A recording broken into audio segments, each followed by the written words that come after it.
Home district Naogaon, এই পাশেই আপনাদের পাশেই আমার হোম ডিস্ট্রিক্ট, কিন্তু আমি উজালা পেন্টসের চাকরির সুবাদে বগুড়ায় অবস্থান করি। প্রিয় রঞ্জন শিল্পী ভাইয়েরা, আমি আপনাদেরকে প্রথমেই ধন্যবাদ জানাই যে আমাদের উজালা পেন্টসের আহ্বানে সারা দিয়ে আপনারা আজকে এখানে সমবেত হয়েছেন। উজালা পেন্টসের পক্ষ থেকে আপনাদেরকে জানাই আন্তরিক অভিনন্দন ও শুভেচ্ছা।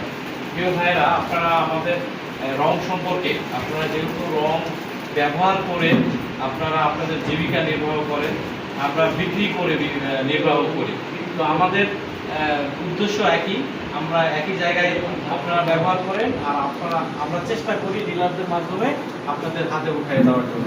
তো রঙের বিষয়ে আমি মনে হয় যে খুব বেশি কথা বলতে হবে না, কারণ আপনারা অনেক ভালো জানেন। এই এক বড় ভাই দেখছেন যে ওনার দাড়ি পেকে গেছে, দীর্ঘদিন কাজ করছে, ইয়াং কিছু ভাইয়েরা আছেন, আপনারাও দীর্ঘদিন কাজ করতেছেন। সুতরাং রং সম্পর্কে আপনাদেরকে আমি খুব বেশি কথা বলবো না। বিষয়টা হচ্ছে উজালা পেন্টস বাংলাদেশের সম্পূর্ণ একটি দেশি কোম্পানি। উজালা পেন্টস বাংলাদেশের সম্পূর্ণ একটা দেশি কোম্পানি। আমাদের এই দেশের প্রাচীন যুগ থেকে, যখন আমাদের দেশে রঙের প্রয়োজন ছিল, তখন থেকে উজালা পেন্টস এই বাংলাদেশের রঙের চাহিদা পূরণ করে এসেছে আলকাতরার মাধ্যমে, তারপরে ভার্নিশের মাধ্যমে।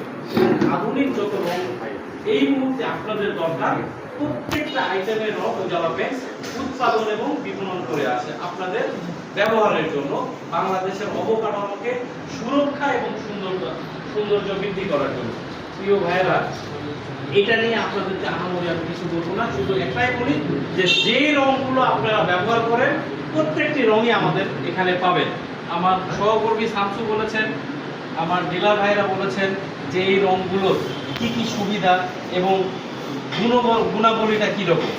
আমাদের দেশে আপনাদের মাধ্যম দিয়ে যে সকল বিদেশি কোম্পানিগুলোর রং উৎপাদন এবং বিপণন হয়, সবগুলোর ফ্যাক্টরি একই জায়গায়।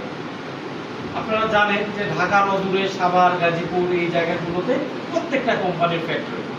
আমি প্রায় জায়গায় একটা উদাহরণ দিই যে আমরা পান খাই, খাওয়ার পরে পানের ভিতরে যখন আমরা ওই যে খয়ার দিই, চুন দিয়ে পান খাওয়ার পরে কিন্তু খুব লাল হয়ে যায়। ওইটা যদি আমরা কোনো ওয়ালে ফেলি, দেখা যায় 3 মাস 6 মাস ওই দাগটুকু ওঠে না। ওঠে কি? এই যে রংগুলো ভিতরে যা আছে সবগুলো কোম্পানির এক, সবগুলো কোম্পানির একই জিনিস।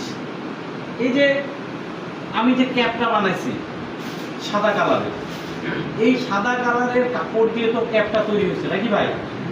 এই সাদা সুতা যদি আমি ব্যবহার না করতাম, তাহলে কি সাদা ক্যাপ তৈরি করতে পারতাম? পারতাম না। ঠিক তেমনি এই যে আমাদের যে weather, plastic, seal, zero dirt, বিভিন্ন নামে যে